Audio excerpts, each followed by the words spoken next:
Hello everyone, welcome back to my channel Sneha official ব্লগের নতুন ভিডিওতে জানাই তোমাদেরকে আরও একবার স্বাগতম। এবারে দেশের বাড়ি থেকে চলে যাওয়ার সময় চলে এসেছে।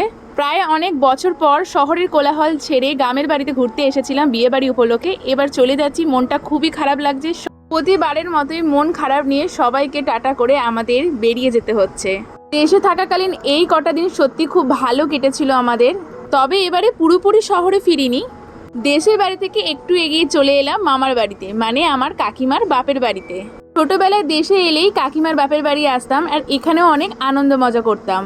কাকিমার বাপের বাড়িতেও এক আলাদা শান্তি রয়েছে, কেননা কাকিমার বাড়িতে মাটির বাড়ি আছে। আজও মাটির বাড়ি দেখা যায় দেশের দিকে, আর সেই ঐতিহ্য কাকিমার বাপের বাড়িতে সত্যি রয়েছে। শহরের ইট কাঠ ফ্ল্যাটের ভিড়ে এই মাটির ঘরের গন্ধই অন্যরকম। আমরা চলে এসেছি সবাই মিলে দেশের বাড়ি থেকে কাকিমার বাড়ি। সামান্য পথ গেলেই কাকিমার বাড়ি ছিল, তাই আমরা টোটো করেই এসেছিলাম কাকিমার বাড়িতে। দুপাশেরই পুকুর, আর আমি মাঝখান দিয়ে হেঁটে চলেছি।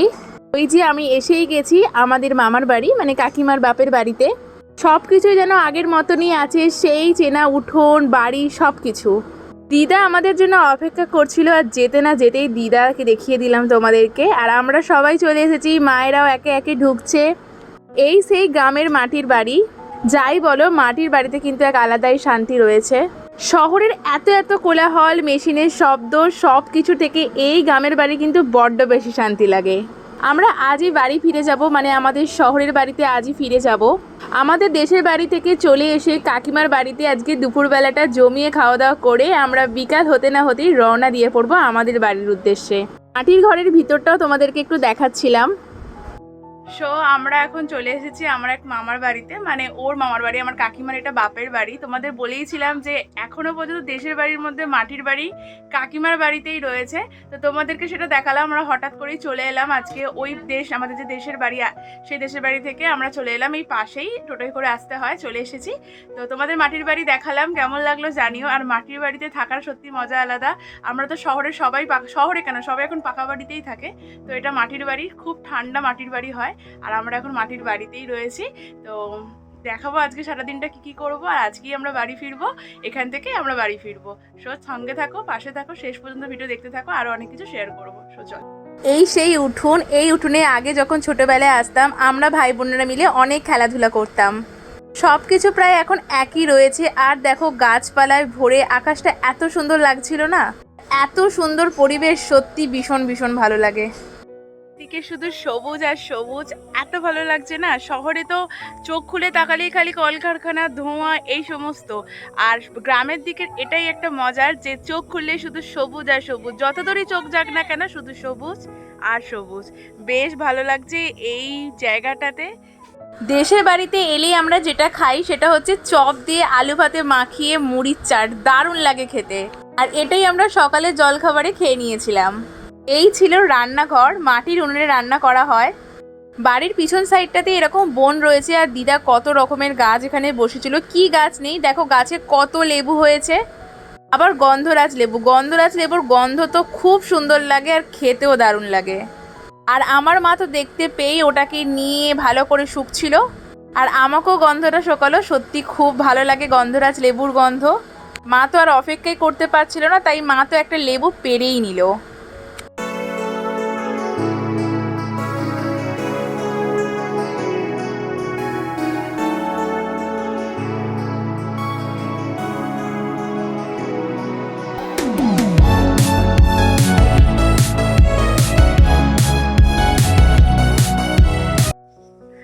গ্রামের পরিবেশ সত্যি খুব ভালো লাগছে।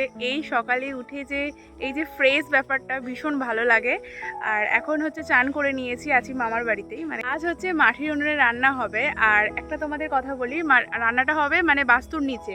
এই যে এখান দিয়ে বাস্তু চলে গেছে, ওর নিচে রান্না হবে। কেননা দিদারা হচ্ছে যাতে বৈষ্ণব জাত, ওই জাতে নাকি বাস্তুতে ডিম মাছ মাংস এসব রান্না করতে নেই। তো যার জন্য এই সমস্ত রান্নাবান্না হলে ওইগুলো নিচে করতে হয়, সেরকমই নিচে রান্না হবে। তো তোমাদের সাথে সব কিছু শেয়ার করবো কীভাবে রান্না হচ্ছে নিচেতে। আর মাটির উনুনে রান্না হবে। দেশের বাড়ির মাটির উনুনের রান্নার টেস্ট দারুণ লাগে, আর টেস্ট পুরো অন্যরকম লাগে মাটির উনুনের রান্না। তো আজকে মাটির উনুনেই রান্না হবে, আর খেতেও দারুণ হবে। চলো সব কিছু শেয়ার করবো। আজকে একদম গ্রাম্য পরিবেশ কাটাচ্ছি আজকে। চলো। এই যে বাড়ির পিছন দিকে আমাদের রান্না বান্না হচ্ছিল, তোমাদেরকে তো বললে আমি বাস্তুর নিচে রান্না বান্না করতে হয় এরা মাংস জাতীয় কিছু হলে, তো মাংসই হচ্ছিল আমাদের। আর আমরা দেখো এখানটা কি সুন্দর ফাঁকা পরিবেশ, বেশ ভালো লাগছিল, মাঠ মতো করা ছিল এখানে।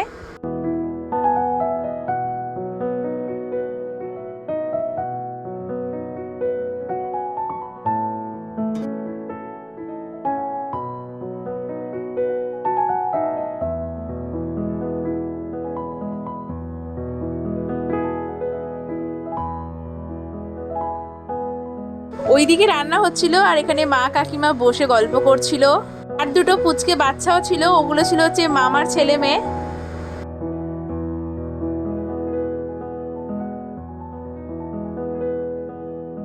আর এই যে দেখো ও আমাকে এদিকে নিয়ে আসে, বলছে এসো এখানে একটা জিনিস দেখাবো। এই যেখানে আনারস হয়েছিল কত, ওই আনারস দেখাতে ও আমাকে নিয়ে আসছিল।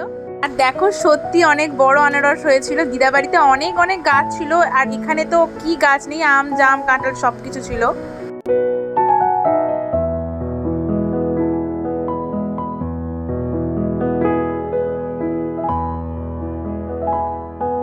আরেকটা জিনিস যেটা শহরে কখনোই দেখা যায় না, গ্রামের বাড়িতে দেখা যায়, মাটির উনুনে রান্না করা।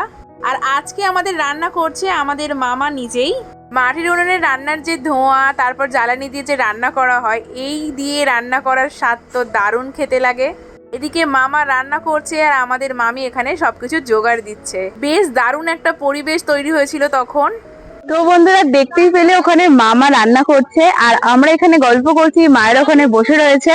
আর আজকের ওয়েদারটা খুব সুন্দর ওয়েদার, মানে এই রোদ উঠছে আবার মেঘলা হয়ে যাচ্ছে, ভীষণ ভালো ওয়েদার। আর হাওয়াও দিচ্ছে, গাছের পাতা নড়ছে, মানে ভীষণ হাওয়া লাগছে গায়েতে। আর এই হাওয়ার মধ্যে, সুন্দর ওয়েদারের মধ্যে রান্না হচ্ছে মাটির উনুনে। অনেকদিন পর মাটির উনুনে রান্না খাবো, আর মাটির উনুনে রান্না ভীষণ টেস্ট রান্না হয়। আর আজকের তারপরে রান্নাটা পুরো জমে যাবে, দুপুরের খাওয়া দাওয়াটা। আর আমরা এই প্রকৃতির কোলে আজকে রান্না করছি, এখানেই হয়তো খাবো আর খুব মজা করব। আর আজকের ব্লগটা পুরো অন্যরকম ব্লগ হচ্ছে, রোজকার তো অন্যরকম ব্লগ তোমাদের সাথে শেয়ার করি, তো আজকের ব্লগটা একেবারেই অন্যরকম ব্লগ।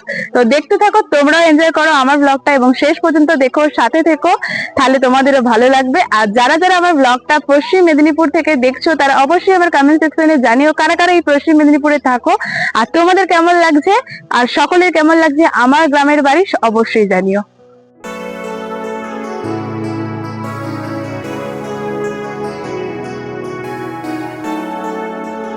ওদিকে তখনও রান্না হচ্ছে, ঝোল ফুটছে, আর আমরা খেতে বসে পড়েছি মামার হাতের কষা কষা মাংস আর মাটির উনুনের স্বাদ। তো চলো এবারে খেয়ে দেখি রান্নাটা কেমন হলো। এই পরিবেশে খাওয়ার আনন্দ তো আলাদাই। আর মাংসটা কিন্তু দারুণ খেতে হয়েছিল, দেখো আমি তো চেটে পুটে খাচ্ছি। মাংস কষা খাওয়ার পরই মামা এনেছিল আমাদের জন্য ঠান্ডা ঠান্ডা মাজা। এদিকে তখনও ঝোল ফুটছে। আর তারপরে চলে গেছিলাম এই বাছুরটার কাছে একটু ওকে দেখতে। গরুর সামনে আসতে তো ভীষণ ভয় লাগে, তাই বাছুরের সামনে এসেই তোমাদেরকে দেখাচ্ছিলাম। তাও কিন্তু ওকেও আমার ভয় লাগছিল, তাও অনেক ভয়ে ভয়ে কিন্তু ওর গায়ে আমি হাত দিচ্ছিলাম। মনে হচ্ছিল এই বুঝি ঘুরে আমাকে দিল। এই যে তারপরে দিদা চলে এসেছে ওকে খাবার দিতে, জল খাওয়াতে। একবার সাহস এসে যাওয়ার পর বারবার আমি ওর গায়ে হাত দিচ্ছিলাম। তারপরে ও নিজেও বিরক্ত হয়ে ল্যাজ দিয়ে আমাকে ঝাপটে দিল। তারপরে আমি তো ওকে আর হাতই দিলাম না। রান্না শেষ আর আমরা সবাই মিলে একসাথে খেতে বসে পড়েছি দুপুরবেলার খাওয়া দাওয়ায়। আর সামনে কলা পাতায় ভাত, মাংস, ঝোল, আলু ভাজা, পটল ভাজা, লেবু। আহা, এই কলা পাতায় খেতে তোমাদের কার কার ভালো লাগে অবশ্যই কিন্তু জানিও। আমার তো কলা পাতায় খেতে দারুণ লাগে। কলা পাতার ওপর আর গরম গরম খাবার, এটা এক আলাদাই খাওয়া। এরকম আনন্দ করে খাওয়া যা আমাদের হোটেলে রেস্টুরেন্টেও পাওয়া যায় না। তারপরে জমিয়ে খাওয়া দাওয়ার পর আমরা সবাই একটু রেস্ট নিয়ে নিয়েছিলাম। আর তারপরে বিকাল হতে না হতেই আমরা বেরিয়ে পড়েছিলাম বাড়ির উদ্দেশ্যে। যেহেতু সেই দিনই আমাদের বাড়ি চলে যেতে হতো আর অনেকটা পথই রাস্তা, তাই জন্য আমরা তাড়াতাড়ি খেয়ে দিয়ে একটু রেস্ট নিয়েই বেরিয়ে পড়েছিলাম। এবারে কিন্তু সত্যি মনটা বেশ খারাপ লাগছে যে এবারে সত্যি সত্যি বাড়ি চলে যেতে হচ্ছে আমাদেরকে। খুব মিস করব এই কটা দিনগুলোকে। এই কটা দিন একসাথে থেকে যা আনন্দ করেছি সত্যি বলার নয়। পরে কখনো মিস করলে এই ব্লগগুলো দেখে কিন্তু আবারও মনে পড়ে যাবে সেই স্মৃতিগুলো। দেশের বাড়ি থাকাকালীন যা যা করেছি সব কিছুই তোমাদেরকে শেয়ার করার চেষ্টা করেছি এই ব্লগগুলোর মাধ্যমে। আশা করছি আমার ভিডিওগুলো কিন্তু তোমাদের খুবই ভালো লেগেছে। এই কটা দিন আমরা সবাই মিলে একেবারে গ্রামের জীবনযাপন হিসাবে কাটিয়েছি। দেশের বাড়ির ওপর এই যে টান, এইটাই তো দেশের বাড়ির ভালোবাসা। এবার বাড়ি যাচ্ছি, মনটা সত্যি খারাপ লাগছে, কিন্তু কিছু করার নেই, বাড়ি তো আমাদের একদিন না একদিন ফিরতে হবেই, সেটা আজ হোক বা কাল। আর তো থাকা যাবে না, সকলেরই কাজকর্ম রয়েছে, তার জন্য যেতেই হবে বাড়ি। তো অনেক দিনই ছিলাম দেশেতে, 3-4 দিন, তো আজ ফাইনালি বাড়ি চলে যাচ্ছি। কিছু আর করার নেই, মন খারাপ হলো, আবার আসবো দেশের বাড়ি। তো চলো এখন বাড়ি যাব, আর তোমাদের সাথে ভিডিওটা আজকে এখানেই এন্ড করছি। তোমাদের যতটুকু দেশের বাড়ি শেয়ার করবার ছিল, যেখানে যেখানে গিয়েছিলাম কাল থেকে, সেটাই তোমাদের সাথে শেয়ার করেছি, এখানেই এন্ড করছি। দেশেতেই শুরু করেছি আর দেশেতেই এন্ড করে যাচ্ছি ভিডিওটাকে। তো আজকের ভিডিওটাকে এখানে এন্ড করছি, দেখা হবে পরের নতুন ভিডিওতে। ততক্ষণ সবাই ভালো থেকো, সুস্থ থেকো, আরও নতুন নতুন ভিডিও নিয়ে তোমাদের কাছে আসবো। আর যারা এখনও আমার চ্যানেল নতুন আছো, চ্যানেলটাকে সাবস্ক্রাইব করে আমার পাশে থেকো, এবং পাশে থাকা বেল আইকনটি অবশ্যই অন করে দিও, যাতে আমার ভিডিও সর্বপ্রথম তোমাদের কাছে পৌঁছে যায়। চলো টাটা। বাড়ি যাওয়ার পথের কিছুটা ভিডিও তোমাদের সাথে শেয়ার করলাম। শত মন খারাপ মনে রেখে হাসি মুখে দেশের বাড়িকে বিদায় জানিয়ে আমরা চলেছি শহরের দিকে।